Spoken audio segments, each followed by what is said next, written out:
Hello dear students. आरोचक, इसके पहले पिछली पीपीटी में मैंने आरोचक के बारे में कुछ डिस्कशन किया था, भेद भी बताए थे। 5 प्रकार के आरोचक होते हैं: बातपित कफ, सन्निपातक और आगंतुक। 5 प्रकार के आरोचक बताए हैं। आरोचक क्या है? ये सबसे कॉमन कंप्लेंट है। जब क्लिनिकल प्रैक्टिस में बैठते हैं उस समय सबसे कॉमन कंप्लेंट रहती है आरोचक की। पेशेंट आता है बार बार, इसके ज़्यादातर पेशेंट इसके आरोचक के मिलते हैं क्लिनिकल प्रैक्टिस में। तो कॉमन कंप्लेंट है क्लिनिकल प्रैक्टिस की, पहली बात। दूसरा क्या है कि इसमें आरोचक क्या है कि sometimes one is the important symptom of other disease.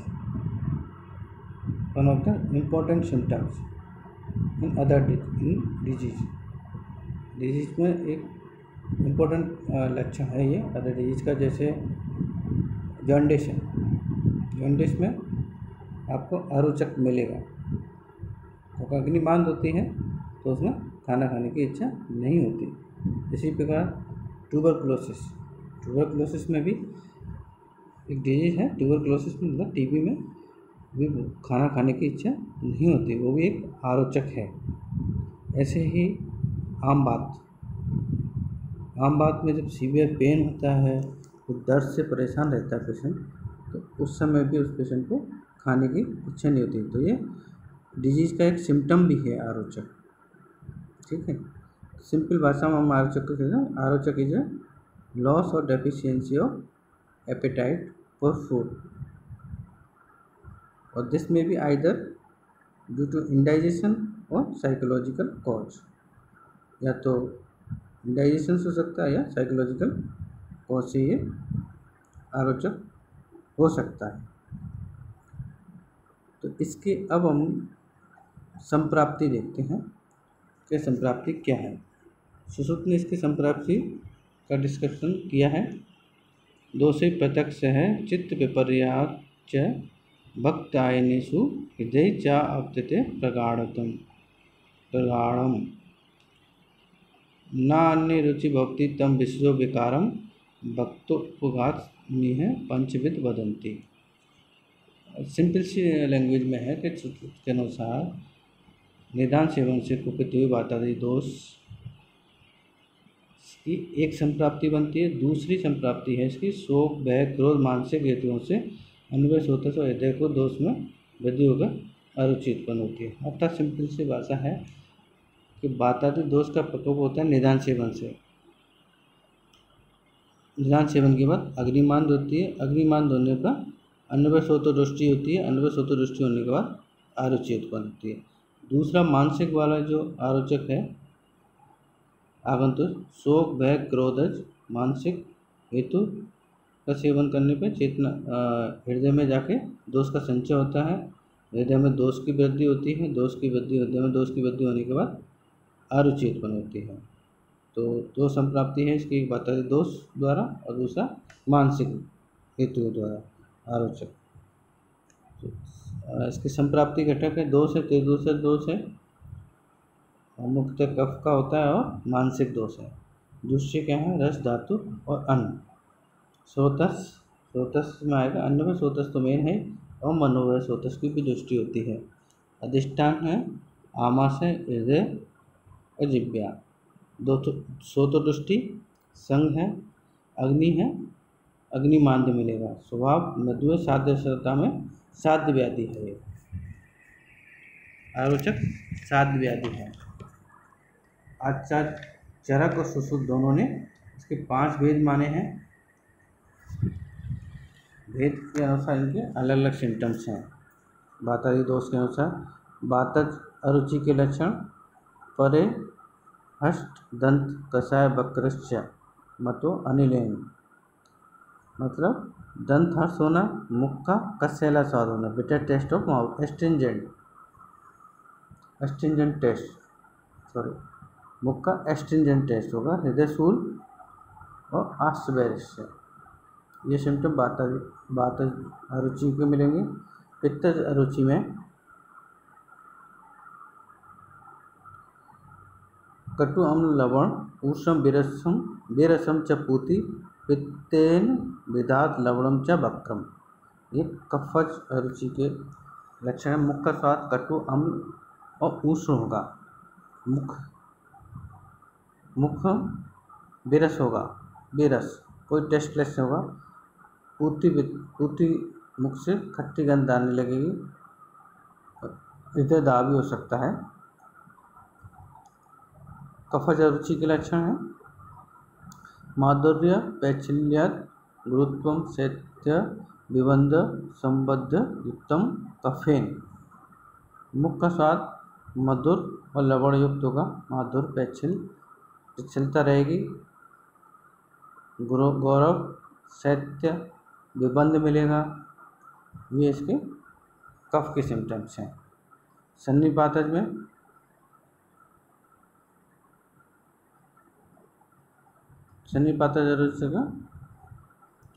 मुख का स्वाद अनेक रस युक्त होता है और पीड़ा की अनुभूति होती है।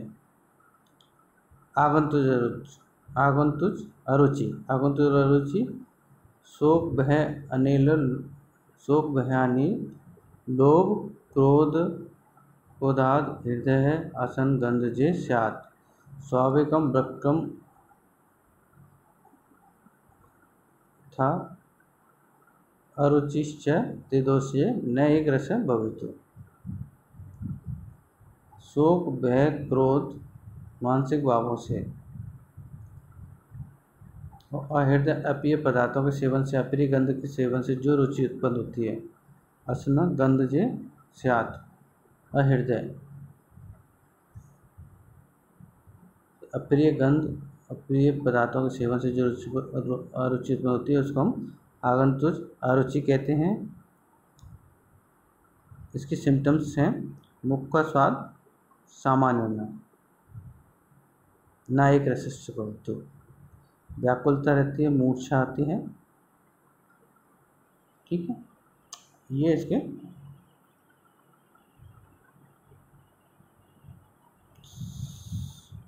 पांचों अरुचक के सिम्टम्स हैं। इसके बाद हम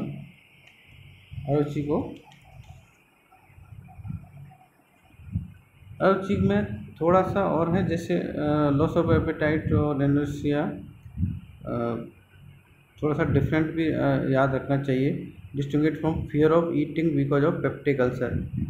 अगर किसी पेशेंट के पेप्टिक अल्सर है, पेनफुल कंडीशन है माउथ में, गट में अगर कहीं पेनफुल कंडीशन है, गैस्ट्राइटिस सीवियर गैस्ट्राइटिस है, पेप्टिक अल्सर है, तो वो उसकी वजह से लॉस ऑफ एपेटाइट मिलता है। तो वो पेप्टिक अल्सर की वजह से खाने में रुचि नहीं है, तो वो एनोरेक्सिया नहीं है। एनोरेक्सिया है loss of appetite, deficiency of आरोचक मीन्स लॉस और deficiency of appetite for food. इसमें गैस्ट्राइट पेप्टिक अल्सर्स में ये एक व्याधि है जिसकी वजह से खाने में पेनफुल कंडीशन होती है, इसलिए वो कोई पेशेंट खाना नहीं खाता। जो ट्रू एनोरेक्सिया होगी, जो एनोरेक्सिया है वो एक टेम्परेरी फिनोमिना है और लिटिल सिग्निफिकेंट होता है। बट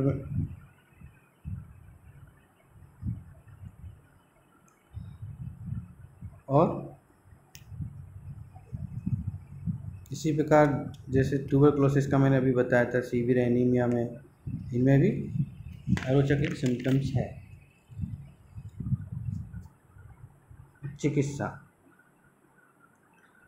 चिकित्सा में सबसे पहले चिकित्सा है निदान प्रवचन। निदान प्रवचन में है, अब जिस व्याधि का सिम्टम्स है, तो जब व्याधि क्योर होगी तो उसमें अरुचक अपने आप इटसेल्फ भी क्योर हो जाएगा। तो जैसे एनीमिया है, ट्यूबरक्लोसिस है, अगर एनीमिया क्योर होता है तो अरुचक इटसेल्फ क्योर हो जाएगी, तो पेशेंट को भूख अपने आप ही लगेगी। तो पहला है निदान प्रवचन। चरक ने चिकित्सा में 2 चिकित्सा सूत्र है।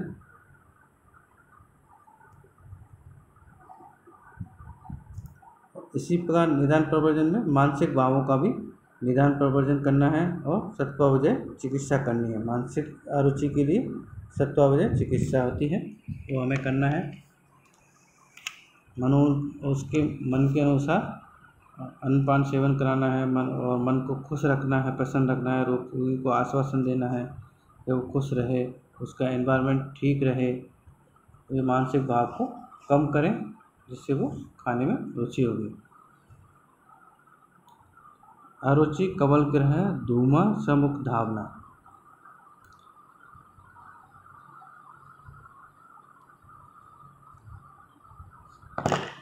मनोज्ञ अन्नपानम च आश्रम आस्वादन च।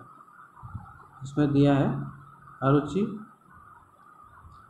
को मुख को शुद्धि करने के लिए कवल का ग्रहण करना चाहिए, मुक्त धावन करना चाहिए, धूम आदि का प्रयोग करना श्रेष्ठ है इसमें।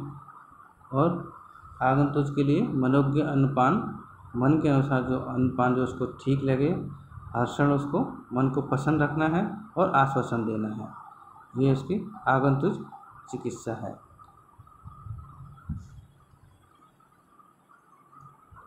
और एक बहुत ही सिंपल सा इसका योग है आरोचक का, आद्रक लवण प्रयोग। भोजन अग्रे सदा पथ्यम लवण आद्रकम भक्षणम। तो खाना खाने से पहले सबसे पहले सदा पथ्यम बताया है, भोजन अग्रे सदा पथ्यम, रेगुलर क्या करना चाहिए, लवण और अदरक खाने से पहले लेना चाहिए, जिससे अरुचि ठीक होती है और टेस्ट और डाइजेशन को बढ़ाता है और ओरल कैविटी को क्लीन भी करता है, तो डाइजेस्टिव सिस्टम को भी आपके इम्प्रूव करता है। लवण अदरक मुंह को भी क्लीन करता है, कफ के आवरण को क्लीन होता है तो भूख अच्छी लगती है। एक तो ये इसका प्रयोग है। दूसरा, चरक ने कमल ग्रह के अलग अलग दोषों के अनुसार चरक ने कमल ग्रह का अलग अलग योग वर्णन किया है। वातज, अरोचक, कमल ग्रह, पित्तज, कफज और सन्निपातज, इनमें अलग अलग ड्रग्स का है। जैसे वातज में कुष्ठ, काला नमक, जीरा, शक्कर, मरीच, बिल नमक संभाग लेके मधु और तिल मिला के कमल करने के लिए कहा है। पित्तज में आंवला, एला, पद्माक, खस, पिपली, कमल, रक्तचंदन, इन सबको संभाग लेकर मधु और तिल से कमल करना है।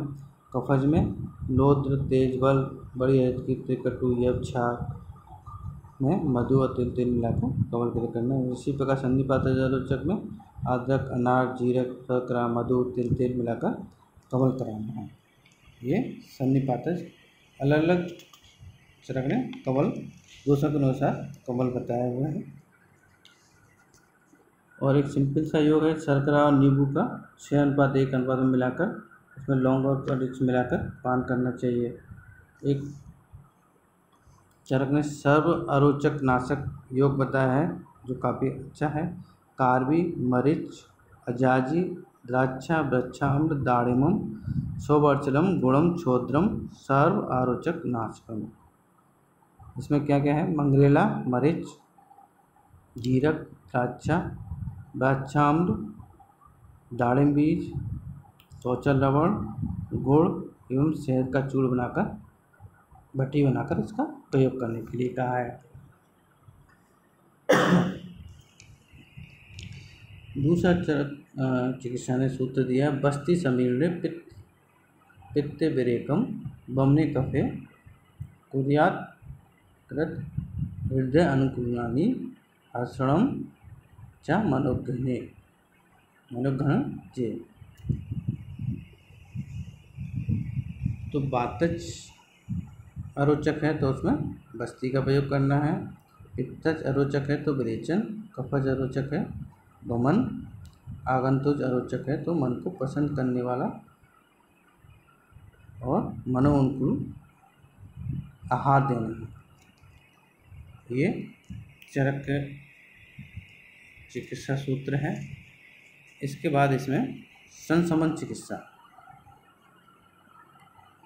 संशमन चिकित्सा में बटी में आप चित्रकादि बटी, गंधक बटी, शंख बटी, हिंगवादी बटी, ये सब अग्निवर्धक हैं और आयोजक को नष्ट करने वाले हैं। इसी प्रकार चूर्ण में परम अग्निवर्धक होते हैं लवण भास्कर, और परम अग्निवर्धक तो चरक ने घी को बताया है, स्नेह को परम अग्निवर्धक, लेकिन लवण भास्कर भी काफ़ी अच्छा अग्निवर्धक है, आरोचक में अच्छा काम करता है। हिंगवाष्टक चूर्ण को खाने से पहले देते हैं, थोड़ा सा संभाग घी मिलाकर भोजन से प्रथम ग्रास के साथ पहले स्टार्टिंग में मतलब हिंगवाष्टक चूर्ण का प्रयोग किया जाता है आरोचक के लिए। रोचन लवण भी है, अष्टांग लवण, यवानी सांडक चूर्ण, ये सब चूर्ण हैं जो आरोचक और अग्निवर्धक चूर्ण हैं। कुछ अवले भी हैं जैसे जाच्छा अवले, आद्रक अवले, कुछ पानक है, तिनतिड़क पानक, आद्रक पानक, इनका भी हम उपयोग कर सकते हैं।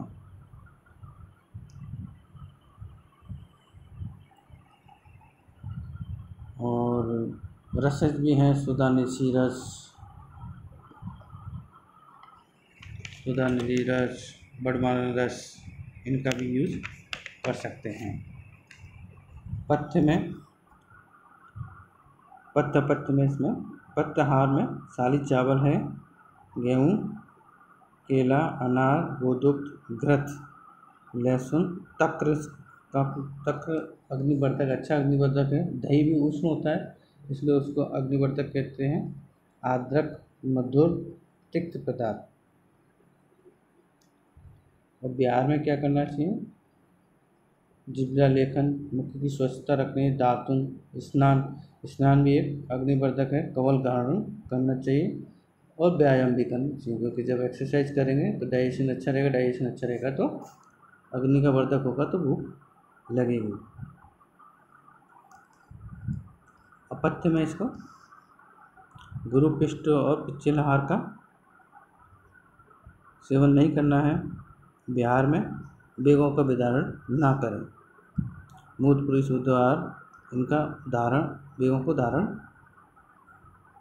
ना करें। क्रोध शोक लोभ, इनको क्रोध और शोक को दूर रहें, चिंता क्रोध से दूर रहें तो आरोचक नहीं हो।